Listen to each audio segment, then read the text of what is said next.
Hello నమస్కారం అండి. నేను మీ హేమ. ఇప్పుడు మార్కెట్లో దొరికే సీజనల్ కూరగాయల్లో కాలీఫ్లవర్ ఒకటి.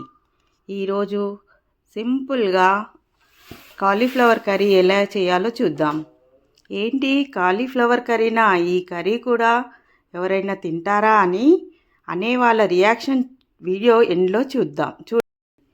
కావలసిన పదార్థాలు: కాలీఫ్లవర్, కరివేపాకు, ఆలుగడ్డలు, కొబ్బరి పొడి, కొత్తిమీర, టమాటా, ఉల్లిపాయలు. ముందుగా స్టవ్ పై నీళ్లు వేడి చేసుకొని కాలీఫ్లవర్ వేసి 2 నిమిషాలు మరగనివ్వాలి. మరగనిచ్చి జాలీలో వేసుకోవాలి. అదే బాండిలో 4 టేబుల్ స్పూన్ ఆయిల్ వేసి ఉల్లిపాయలు వేసి వేగిన తర్వాత కరివేపాకు, అల్లం వెల్లుల్లి పేస్ట్, పసుపు వేసి పచ్చివాసన పోయే వరకు ఫ్రై చేయాలి.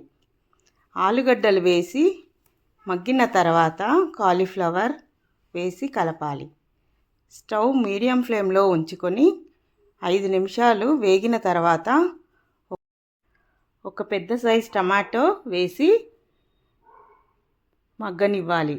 మగ్గిన తర్వాత కొబ్బరి పొడి, కారం, ఉప్పు వేసి చిన్న మంట పైన వేగనివ్వాలి.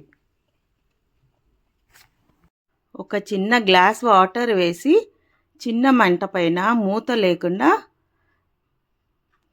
ఆయిల్ తేలే వరకు వేయించుకోవాలి.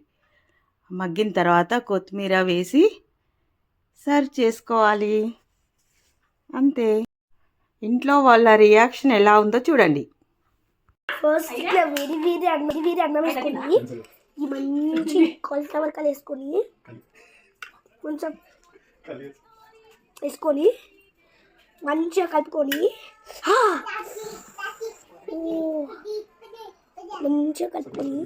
మంచిగా కలిపి ఇంకా బయట పెట్టుకోవాలి.